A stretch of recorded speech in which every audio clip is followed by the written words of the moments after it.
The Cod's Tale by Mark Kurlansky, illustrated by S.D. Schindler.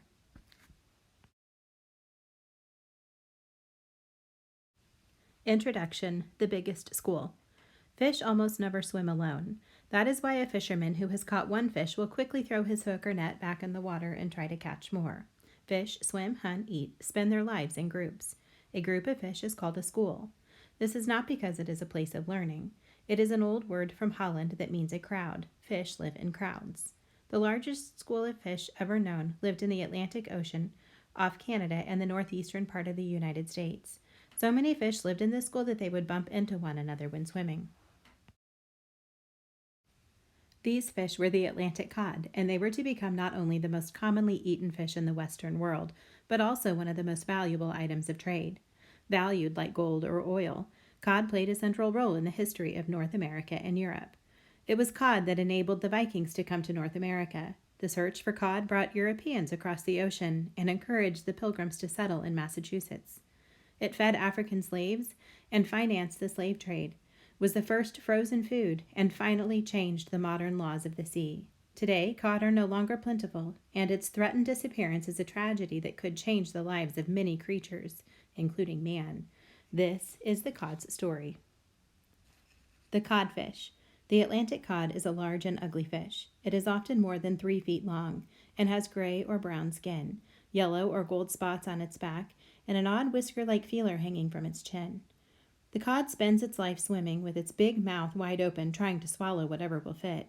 It will even eat small young cod. It also eats things that are far less tasty. Styrofoam coffee cups have been found in cod stomachs. Almost any bait or object, even a fish-shaped piece of lead, can attract a cod. The cod's greedy appetite makes it easy to catch.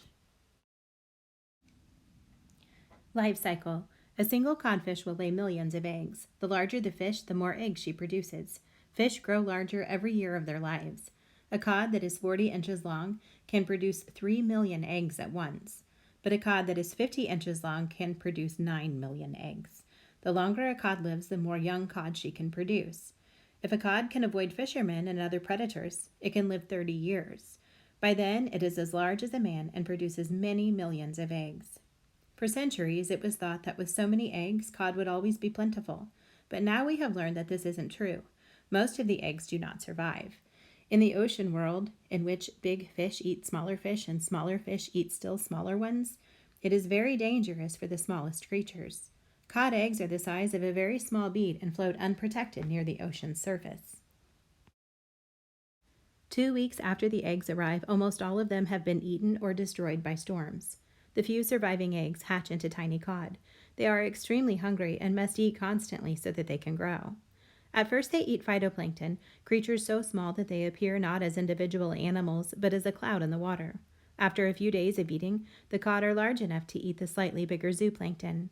Days later, still not an inch long, they are large enough to eat krill, which resemble tiny shrimp. But there is competition for this food. Herring, mackerel, and other small fish also eat krill, and while they are at it, they eat the baby cod. The humpback whale, with its huge open mouth, moves through the water like a factory-sized scoop. After a few weeks, the surviving cod are about 1.5 inches long and translucent. They are called juveniles and are big enough to leave the dangerous surface of the ocean and dive to the bottom of the sea. There they look for rocks and other places to hide from the larger fish that hunt them. Enemies. If the young cod can stay alive for the first year, they will now be big enough not to fear other fish that swim above them. The cod can swim up and eat smaller fish or dive back to the bottom and eat mussels and other shellfish. As it is one of the larger fish, few animals will eat the full-grown cod. But they still have 2 deadly enemies.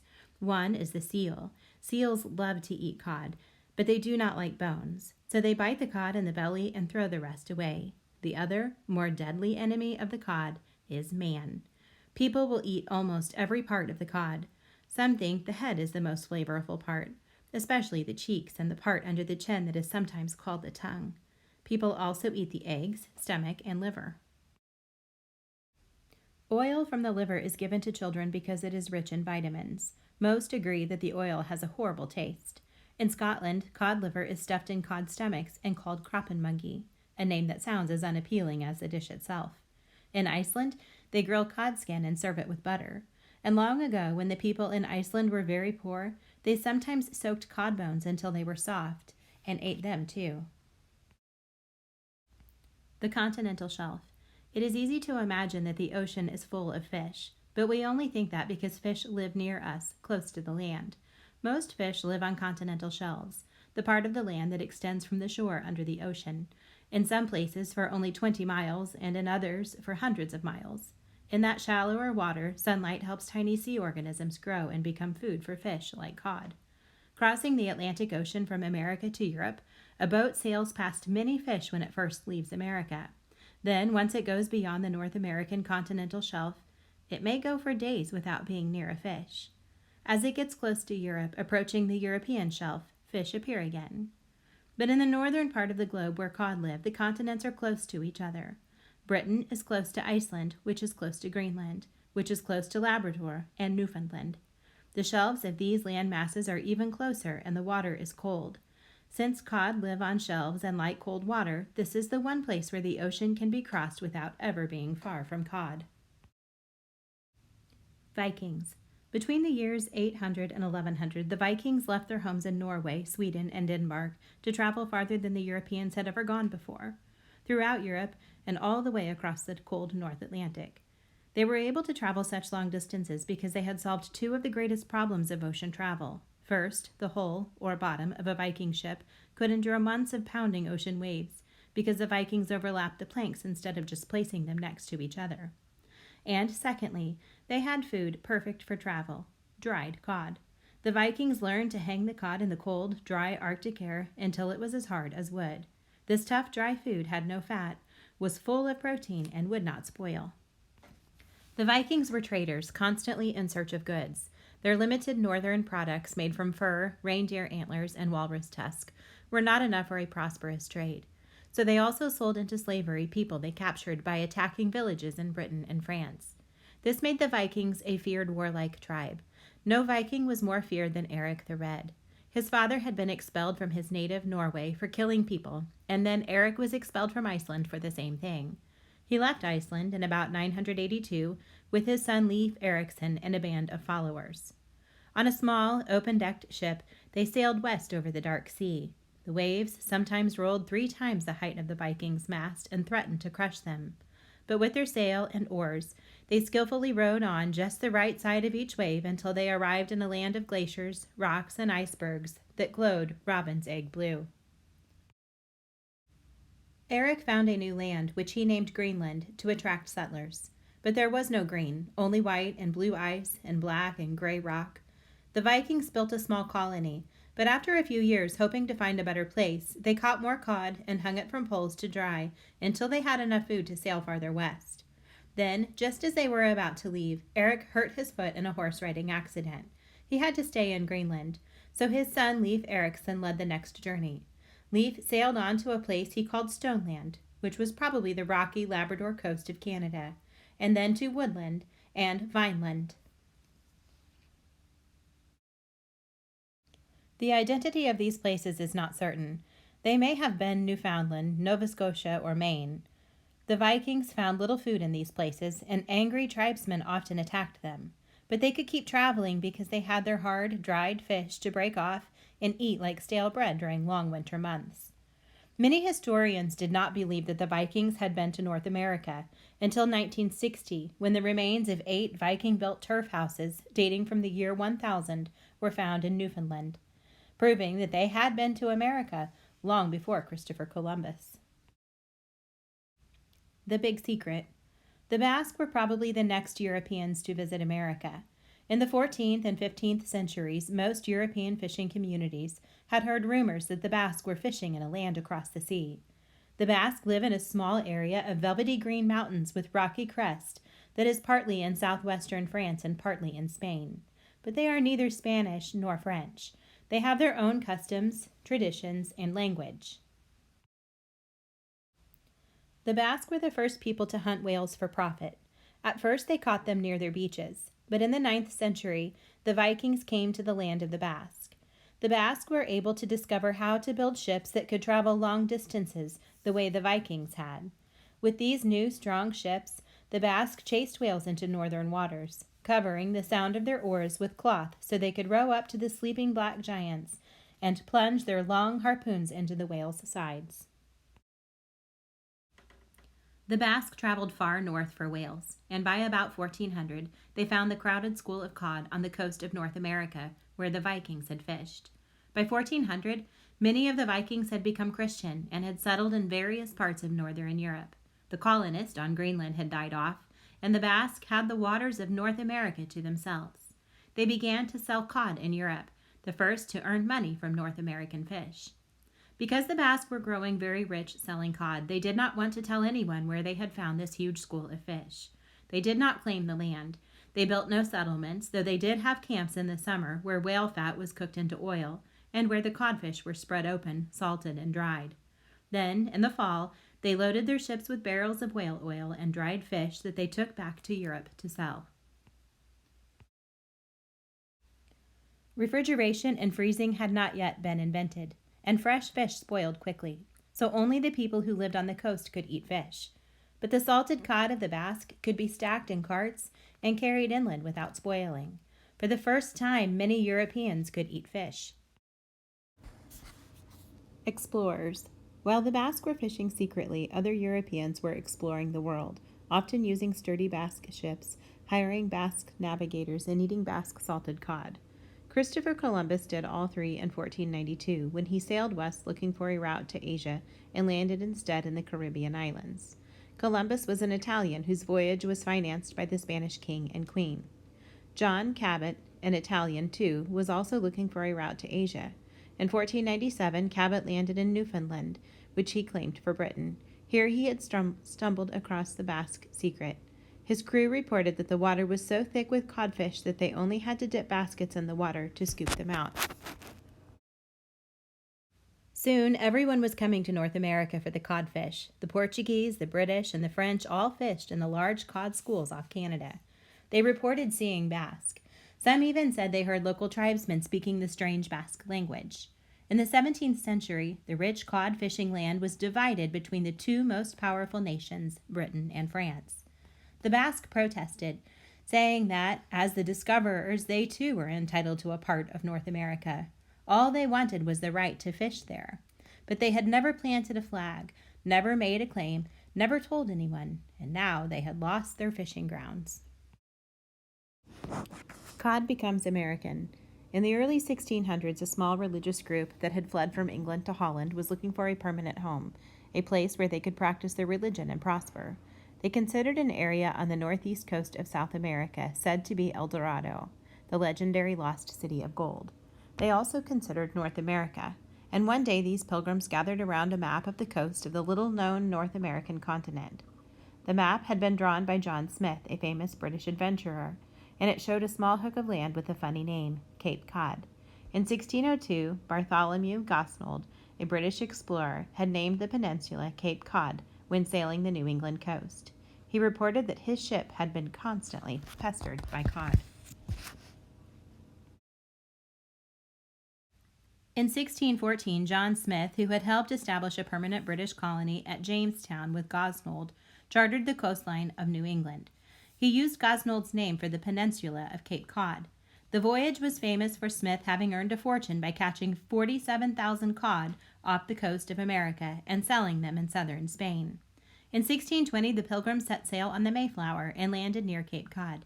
Hoping to catch cod and sell it for great sums of money, too, they decided to settle there and named their colony Plymouth. Winter in Massachusetts. During their first 2 years in America, many Pilgrims starved to death. Winter in Massachusetts was snowy and so cold that some Europeans believed this new land was uninhabitable. The hungry Pilgrims could have survived on dried cod, as the Vikings had done farther north, except the Pilgrims did not know how to fish or hunt, nor did they know much about farming. Often they had to resort to stealing the hidden food reserves of the native people. These natives called themselves the Wampanoag. They made lines from vegetable fibers, made hooks from bones, and caught cod and other fish that swam near the coastline. They loved eating the clams they gathered on the shoreline, and even showed the Pilgrims how to pry them open. But the Pilgrims were not familiar with clams and would not eat them at first. Only in desperation, nearly starving, would they eat clams and lobster, which grew to great sizes and crawled out of the sea onto the beaches. The Pilgrims were determined to succeed. They sent back to England for equipment and advice. They learned how to fish cod, dry it, and salt it, and to plow the fish waste into the soil for fertilizer. From the Wampanoag, they learned about farming local crops such as corn, beans, and squash. Slowly, as they became successful fishermen, they established fishing stations along the New England coast. Finally, they not only had food but something valuable to trade. In 1640, they sold a record 300,000 dried cod to Europe. The Cod Revolution. By the 1650s, New England was becoming an important commercial center. Cod from the coast of New England, Labrador, Newfoundland, and Nova Scotia was brought to Boston and sold to merchants who shipped it to Europe. A city was being built around Boston's deep, sheltered harbor, and the waterfront was a forest of masts, crossbars, and rigging of ships from around the Atlantic. One of Boston's leading trade partners was the Basque port of Bilbao. The Boston merchants sold cod to the Basque, and the Basque sold them oranges, wine, and products made of iron. More and more people moved to New England, not only to fish for cod, but to be merchants, shipbuilders, farmers, and craftsmen, carpenters, blacksmiths, barrel makers, furniture makers, to provide goods to a prosperous and growing colony. The cod trade transformed New England from a ragged pioneer outpost to a thriving society of growing cities and towns. Cod became the symbol of prosperity. In Massachusetts, carvings of cod decorated houses, churches, and government buildings. The merchant families of Boston, who grew wealthy trading cod, became known as the codfish aristocracy. The slave trade. As early as 1645, Boston cod traders became involved in the great crime of their time, the slave trade. For years, Europeans had imported slaves from Africa and sent them to the plantations of the Caribbean. Ships from New England sold high-quality salted cod to the Europeans. Then they traveled to the Caribbean. There they sold the worst quality salted cod to Caribbean plantations to feed the thousands of Africans forced to work all day in the tropical sun producing sugar. The Boston merchants would buy their molasses, which is made from sugar. Back in New England, the molasses was distilled into rum and sold in America and in Africa, where it was used to buy more slaves for the Caribbean, who would be fed the New England salt cod. The American Revolution. The New England colonies were ruled by the British government. When the British king decided to control the rebellious colonists by taxing them on important trade items, such as molasses and tea, the colonists were furious. They had been doing well without British participation. Then further laws were passed that limited even the right of Americans to trade cod. But by then the American Revolution had begun. From 1775 to 1781, 13 of the American colonies fought the British. The colonies of the far north, Nova Scotia, Quebec, and Newfoundland, remained in the British Empire. It was too cold to fish for cod in their northern winters, and so they did not develop as prosperous an economy as had given the lower 13 a feeling of independence. When in 1782 they began to negotiate peace with the British, the most difficult point to resolve was the right of the newly independent Americans to fish cod. A new kind of revolution. The 19th century was a time of great change for Europe and North America. The skies of Britain, France, Germany, and the United States were blackening with the soot from factory chimneys. Engine power was replacing manpower. The British learned to produce steel inexpensively, and soon steel was replacing wood. New ships were made out of steel and driven by powerful engines. At first, very little changed for fishermen. They still went to sea in wooden ships powered only by sails and lowered two-man rowboats in which to fish. The only modernization in the past few centuries had been that fishermen learned to bait a line a mile long, with 1,000 hooks instead of a short line with 1 or 2. Because the 19th century was an age of newfound sciences, scientists began asking, are fishermen taking too many fish? If they had enough hooks, wouldn't they take all the fish in the ocean? British scientists studied the ocean and the fish, both the herring that were used for bait and the cod they caught with it, and by the 1880s said that no matter how many fish fishermen took, there were so many fish in the ocean producing so many millions of eggs that the fishermen could go on taking as much as their boats could carry. Steel ships. In the 1880s, the British invented a large steel engine-powered fishing boat that dragged a large net to catch fish. The British were catching and eating large amounts of cod. It was the base for the most popular British meal, fish and chips, battered fried cod with French fries. Soon all the nations of northern Europe fished with this type of boat. They all ate cod. The Danish ate it fresh with mustard for New Year's Eve. Sicilians ate salt cod for Christmas dinner. The Basques ate it salted with wonderful sauces. Caribbeans mashed their salt cod and ate it with hot peppers. The Portuguese fried it with potatoes. The Europeans caught many more fish with their new steel ships. But after 10 years, there were fewer cod in northern Europe, and the new ships were not catching as many. So they built even bigger ships with bigger nets and took more fish. 20th century. In the early 20th century, a young New Yorker named Clarence Birdseye went fur trapping in Labrador, Canada. He learned to freeze vegetables in the Arctic wind and could thaw them to feed his family during the long cold winter. In 1924, he moved to the fishing port of Gloucester, Massachusetts, and established a frozen fish factory. Now there was more than just salted cod and fresh cod. There was frozen cod. Machines cut fillets and put them in boxes. Other machines cut fish into sticks. Frozen fish became a popular food for school lunches and in homes all over the United States, especially in places ocean fish had not been available before, such as the Midwest. Fishermen learned to freeze fish on their ships. Now they did not have to return to port to sell fresh fish. They could haul up thousands of tons of fish in giant nets, week after week, and keep them frozen. After World War II, submarine hunting techniques such as spotter airplanes and sonar were used to find the fish in the ocean. The nets scraped along the bottom of the sea for miles. There was no longer any place for a cod to hide. The last cod. Most of the fishing nations of the world started to believe that they no longer had enough fish in their waters to share with the fishermen of other nations. The Icelanders and the British even fought wars over who could fish for cod in Icelandic water. In 1975, after the third of these cod wars, Iceland declared that only their own fishermen could fish in the ocean within 200 miles of their shore. Soon, most other nations followed and declared the same kind of zones. But the fishermen caught less fish because there were fewer and fewer fish left to catch. Not only cod were disappearing. Now an estimated 60% of the species of fish that are popularly eaten are showing signs of disappearing. Tuna, swordfish, and salmon are becoming scarcer in the Atlantic, and with fewer fish in the Atlantic, fishermen are moving their big nets to the Pacific. There are still a few cod left in the North Atlantic Ocean, but governments and fishermen have to learn how to limit what they catch, or soon there will be no big fish left in the ocean at all. And then what will happen to the humpback whale, and the seals that eat cod bellies, and the birds that eat fish, and to the smaller fish that the cod eat, and to the smaller fish they eat, and to the zooplankton and the phytoplankton, and what will happen to man if there are no more fish?